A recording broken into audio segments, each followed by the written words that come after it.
Vendredi dernier, le président du Kenya, Uhuru Kenyatta, a décidé de désactiver ses comptes Facebook et Twitter. Selon son directeur de cabinet, A. Il y a eu des accès non autorisés au compte officiel du président sur les réseaux sociaux. B. L'engagement du président contre la corruption a suscité toutes sortes de réactions. Par la suite, il est apparu que cette désactivation aurait pu être provoquée par un tweet jugé sensible d'un point de vue politique. Le tweet en question disait que la lutte contre la corruption initiée par Kenyatta n'épargnerait personne, même pas les membres de sa famille et des alliés politiques. Si vous êtes corrompu, nous allons vous combattre.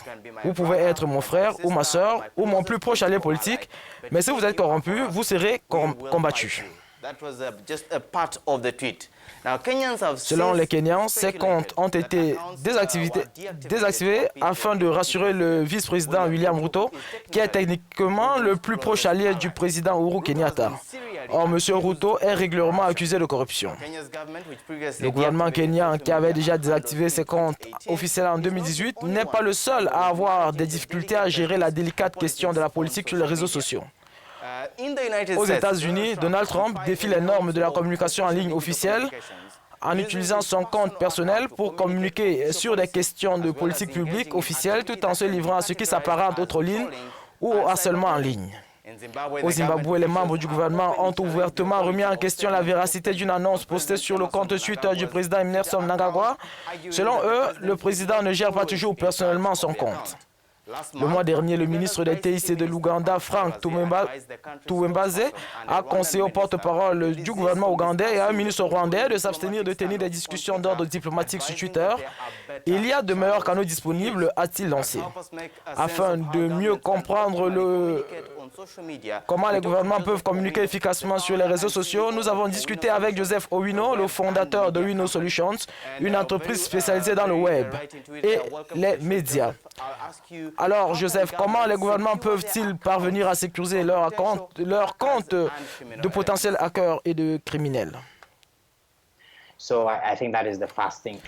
Je pense que la première chose à faire est de restreindre le nombre de personnes qui y ont accès. Mais ces personnes doivent également être entraînées. Elles doivent être mises au courant des dernières tendances, des derniers standards internationaux sur ce qui doit arriver. Elles doivent avoir une ligne directe avec ces plateformes. Ces plateformes ont toujours des équipes en charge de la politique et de la gouvernance. Elles entraînent les professionnels à mieux communiquer avec les citoyens.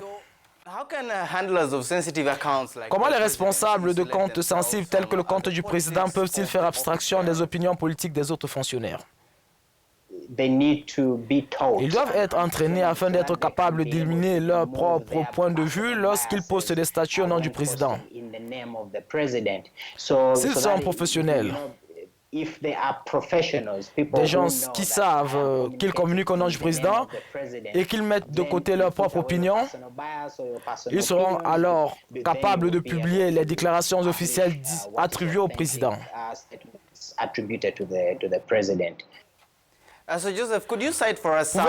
Pouvez-vous citer, Joseph, pour nous quelques comptes de réseaux sociaux bien gérés par les gouvernements à travers l'Afrique? Au premier rang, je citerai l'Éthiopie. Ils ont rationalisé leur communication et leur politique numérique. Ils ont vraiment des femmes et des hommes brillants dans cette équipe dirigée par l'excellent Bilene Seyum. Led by the very excellent Bilene Seyum. De mon point de vue, c'est un modèle à suivre par les autres nations.